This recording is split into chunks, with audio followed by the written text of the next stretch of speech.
हर व्यक्ति को बीजेपी सरकार ने लाइन में लगा दिया। परिवार का कोई ऐसा व्यक्ति नहीं जो एक बार सेक्रेटरी चक्कर ना काटता।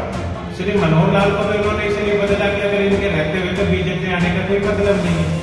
अगर यही काम बीजेपी सरकार 12 मार्च से पहले कर देती है, 1 साल पहले, तो नायब सैनिक हो सकता है कि काफी डैमेज कंट्रोल को कंट्रोल में कर देते हैं। जो जवान है अब उनके रिश्ते नहीं हो पा रहे, क्योंकि लड़के वाले सोचते हैं 4 साल नौकरी करके यहाँ जाके करेगा क्या, यहाँ पे चने भुनेगा।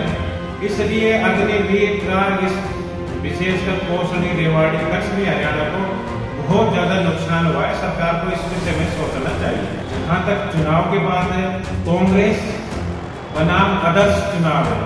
INLD, बसपा, आप या इंडिपेंडेंट अगर ये जीतते हैं तो ये कांग्रेस को सपोर्ट करने के बजाय बीजेपी को सपोर्ट करेंगे और बीजेपी एज पर है। नमस्कार, आप देख रहे हैं न्यूज वाइज और मैं हूं आपके साथ संजय घोष। हरियाणा में सियासी चर्चाएं उबाल पर है और लगातार जो है चुनाव का शोर आपको हर जगह सुनाई दे रहा है। भारतीय जनता पार्टी तीसरी बार सत्ता में आने के लिए पूरी जी जान से जुटी हुई है, लेकिन वहीं कांग्रेस 10 साल का वनवास तोड़कर सत्ता में वापसी के लिए कयास लगा रही है। इसी को लेकर आज हमारे साथ है एक वरिष्ठ अधिकारी जयपाल यादव, जेपी यादव। उनसे जानेंगे हरियाणा की राजनीति के बारे में। जेपी जी, सबसे पहले तो हरियाणा न्यूज पर आपका स्वागत। नमस्कार। जेपी जी, बात करें हरियाणा में 10 साल भाजपा का शासन रहा है, लेकिन लास्ट मोमेंट पर भाजपा ने खट्टर साहब को बदलकर सैनी साहब को सीएम बना दिया। आप किस नजर से देखते हैं और आपकी स्थिति क्या है? देखो जी, मुख्यमंत्री श्री मनोहर लाल को बीजेपी ने 1 साल पहले बदल देते तो आज ये हालत नहीं होती। मुख्यमंत्री नायब सैनिक अच्छे व्यक्ति हैं, लेकिन उनको काम करने का समय नहीं मिला। अभी जनता जो प्रदेश की है वो अभी पुराने घाव भूली नहीं है, जैसे कि प्रॉपर्टी ID, NDC, PPP, बेरोजगारी, इससे जनता जूझ रही है और सरकार इनका समाधान नहीं कर पाई। अगर सरकार समाधान कर देती तो आज बीजेपी की हालत नहीं होती। हर व्यक्ति को बीजेपी सरकार ने लाइन में लगा दिया। परिवार का कोई ऐसा व्यक्ति नहीं जो एक बार सेक्रेटरी के चक्कर ना काटता हो। तो सरकार ने ये अगर योजनाएं लागू करनी थी तो इनको टुकड़ों में करती और पहले उनका समाधान की सोचते। अब श्री मनोहर लाल को तो इन्होंने इसलिए बदला कि अगर इनके रहते हुए तो बीजेपी आने का कोई मतलब नहीं है। अगर यही काम बीजेपी सरकार 12 मार्च से पहले कर देती, 1 साल पहले, तो नायब सैनिक हो सकता है कि काफी डैमेज कंट्रोल को कंट्रोल में कर लेते हैं। लेकिन फिर भी बीजेपी अभी लगी हुई है। एज वो कितना पिकअप कर पाएगी वो देखने वाली बात होगी। एक जयपाल की बात करें अग्निवीर की योजना की, क्योंकि आपने देखा होगा कि खासकर हरियाणा से और दक्षिण हरियाणा से जो बच्चे हैं वो काफी फौज में जाते हैं, उनकी संख्या फौज में काफी होती है। दूसरी बात करें हम किसानों की, जो लगातार धरने पर बैठे हुए हैं, तो इसका क्या इफेक्ट पड़ेगा भारतीय जनता पार्टी पर या कांग्रेस पर? देखो जी, जय जवान और जय किसान हमारा मुख्य नारा है। अग्निवीर की जहां बात कर रहे हैं हम, तो देश की सेना में हर 10वां सैनिक हरियाणा से है और अग्निवीर लाने के बाद लोगों का रुझान कम हो गया। उसका कारण हमने पूछा कि भी क्या कारण है, तो एक ब्रिगेडियर ने बताया कि 4 साल में तो जवान ट्रेंड होता है, जब वो ट्रेंड होने का समय आता है तो उसके जाने की स्थिति वापसी की हो जाती है। इसी प्रकार जो जवान है अब उनके रिश्ते नहीं हो पा रहे, क्योंकि लड़के वाले सोचते हैं कि 4 साल नौकरी करके यहाँ जाके करेगा क्या, यहाँ पे चने भुनेगा। इसलिए अग्निवीर का इस विशेषकर कोसली, रेवाड़ी, पश्चिमी हरियाणा को बहुत ज्यादा नुकसान हुआ है। सरकार को इस विषय में सोचना चाहिए। एक जयपाल जी, बात कर ले, आपने कहा दक्षिण हरियाणा को इससे जो है अग्निवीर से काफी नुकसान हुआ है, लेकिन बात कर ले भाजपा हो चाहे कांग्रेस हो, जब टिकट की घोषणा होती है तो जो बागी उम्मीदवार है, बागी कैंडिडेट कहूंगा मैं, कि जो लोग टिकट ना मिलने की वजह से बागी हो गए, वो इस चुनाव में कांग्रेस और बीजेपी में कितना असर डालता है? देखो जी, बाकी अब पूरी स्टेट की बात करें तो बाकी उम्मीदवारों की बात करें तो मेरे को लगता है आज की स्थिति को देखें तो 7 सीट इंडिपेंडेंट की हरियाणा में आ रही है। अभी 19 दिन चुनाव में प्रचार में बचे हुए हैं, हालात बदल भी सकते हैं। जहां तक चुनाव की बात है, कांग्रेस बनाम अदर्स चुनाव है, INLD, बसपा, आप या इंडिपेंडेंट, अगर ये जीतते हैं तो ये कांग्रेस को सपोर्ट करने के बजाय बीजेपी को सपोर्ट करेंगे और बीजेपी एज पर है। और आप जो बात कर रहे थे पर्ची खर्ची की, इस विषय में मैं आपको एक उदाहरण देता हूँ कि 18 जून 2024 को HCS की लिस्ट आई, उसमें एक हिमाचल का था मिस्टर अश्वनी गुप्ता, वो दृष्टिबाधित कोटे से सिलेक्ट हो गया। रितु एक हिसार की लड़की थी, उसने पंजाब हरियाणा हाईकोर्ट में पिटीशन दायर की कि भाई इसका सिलेक्शन कैसे हो गया, जबकि इसका तो लाइसेंस भी हिमाचल का बना हुआ है। देखो, देश के संविधान में प्रावधान है कि कोई भी कहीं का बच्चा नौकरी किसी भी स्टेट में लग सकता है, लेकिन वो दृष्टि बाधित का लाभ, जबकि उसका लाइसेंस बना हुआ है, मतलब मिसगाइड करके और वो सिलेक्ट हो जाता है। उसके बाद अब पंजाब हरियाणा हाईकोर्ट ने निर्देश दिए हैं कि भी इसके चयन को रोको। तो इस सवाल ये है कि इसके क्या हरियाणा सरकार आंख बंद करके बैठी थी कि भाई ये दृष्टि बाधित है और हम इसको कहाँ लगा रहे हैं, क्या इसके डॉक्यूमेंट्स चेक नहीं करें? ये सरकार कहीं ना कहीं इस मामले में फेल हुई है। पर्ची खर्ची की जहां तक बात है कि श्री मनोहर लाल जी मुख्यमंत्री थे, जितने भी पेपर हुए ऐसा कोई पेपर नहीं है जो लीक न हुआ हो। अब उसमें जो कोचिंग सेंटर चलाते हैं उनका हाथ था या सरकार का था या कमीशन का था, वो एक जांच का विषय है। अब 1,20,000 कर्मचारियों की बात करें, सरकार मेरिट के आधार पर नौकरियां देने की बात कर रही है, तो 1,20,000 जो ये लगे, जो हरियाणा कौशल रोजगार निगम में अब लगा दिए, क्या इनमें आरक्षण था? सरकार ने किसी भी विधायक ने डीसी को कहा कि भाई इसको लगाना, लगा दिया। उस समय आज तक कोई आरक्षण नहीं है। तो ये किसी ना किसी जाति के साथ या कि जिसकी पहुंच नहीं है उसके साथ अन्याय है।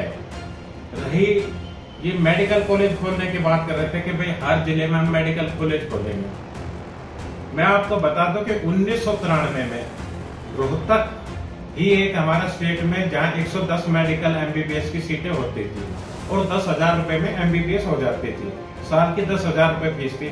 आज अगर MBBS की हम बात करें कि प्राइवेट बाढ़ आ गई और 1.5 करोड़ में MBBS हो रही है।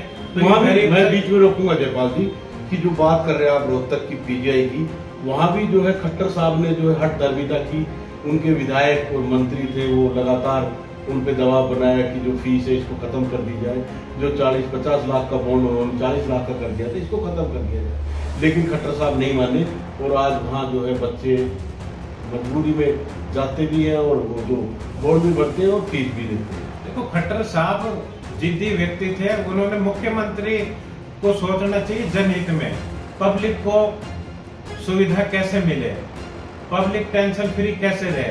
खट्टर साहब ने तो टेंशन बढ़ाई है कि एक प्रॉपर्टी आपकी है, नाम मेरे कर दी, वो धक्के खाते घूम रहे।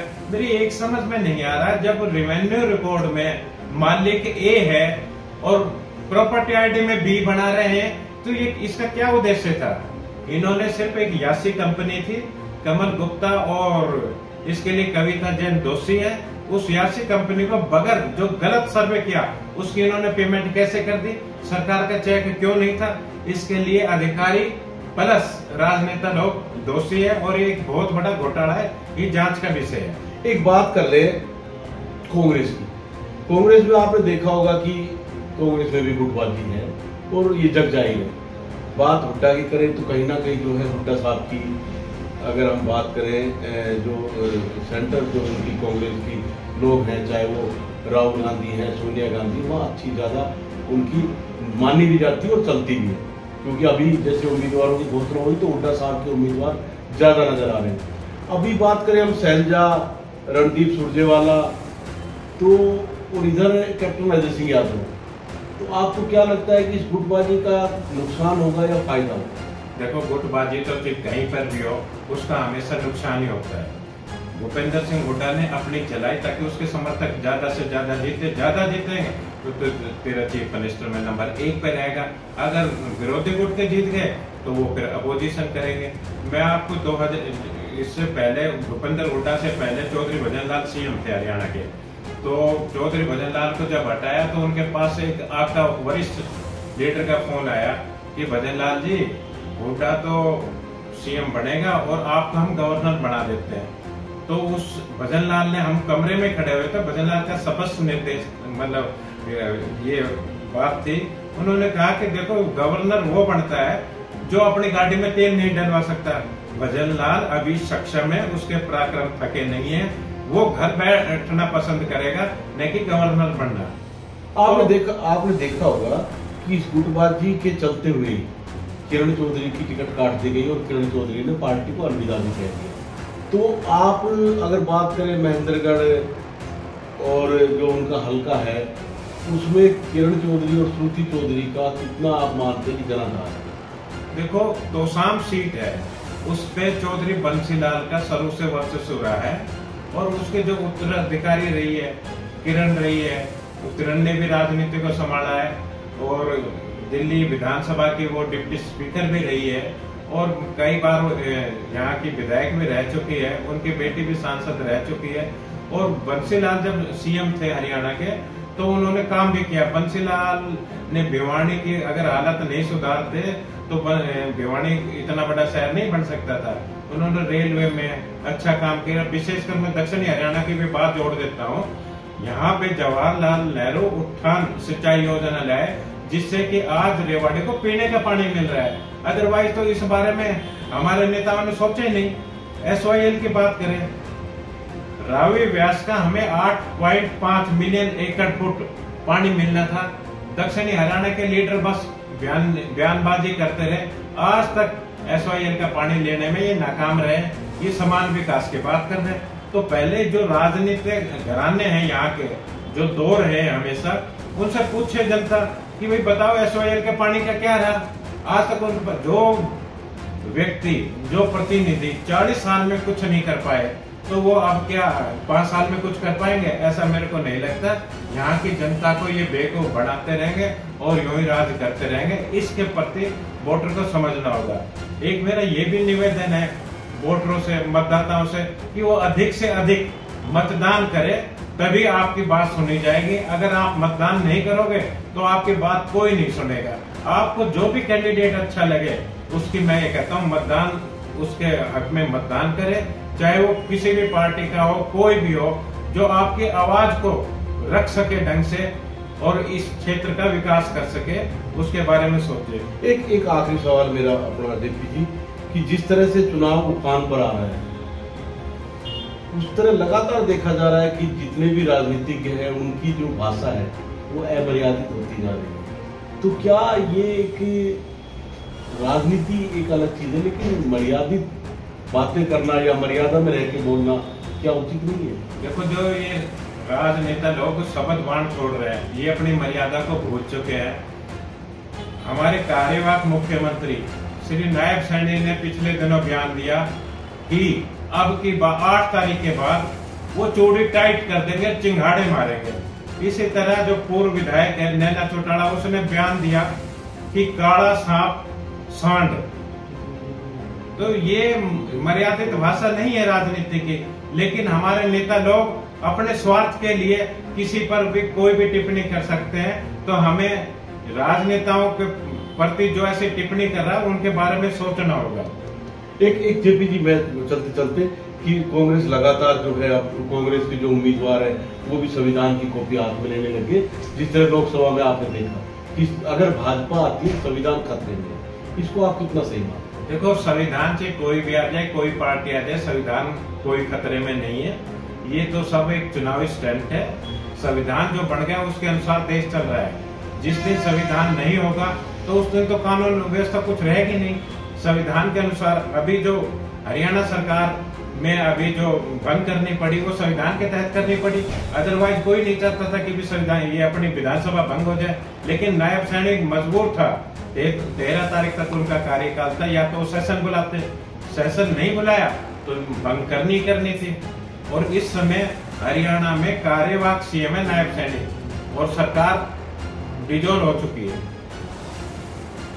आपने सुना जयपाल यादव जी को, और एक बात इन्होंने बड़ी अच्छी कही कि जितने भी राजनीतिज्ञ हैं कम से कम उनको अपनी भाषा मर्यादित जरूर रखनी चाहिए। चुनाव है, जनता जनार्दन चुनेगी, किसको चुनती है, किसकी सरकार बनाती है, लेकिन इतना जरूर है कि जो भी उनका प्रतिनिधि होता है उसको उदाहरण जरूर पेश करना चाहिए। इन्होंने एक बात ये भी साथ में कही कि संविधान एक सिर्फ चुनावी स्टंट है, संविधान कोई पार्टी खत्म नहीं कर सकती है। इसी तरह न्यूज वाइज पर हम फिर आपसे जुड़ेंगे किसी नई चर्चा के साथ, और आप देखते रहिए न्यूज वाइज। मुझे दीजिए इजाजत, नमस्कार।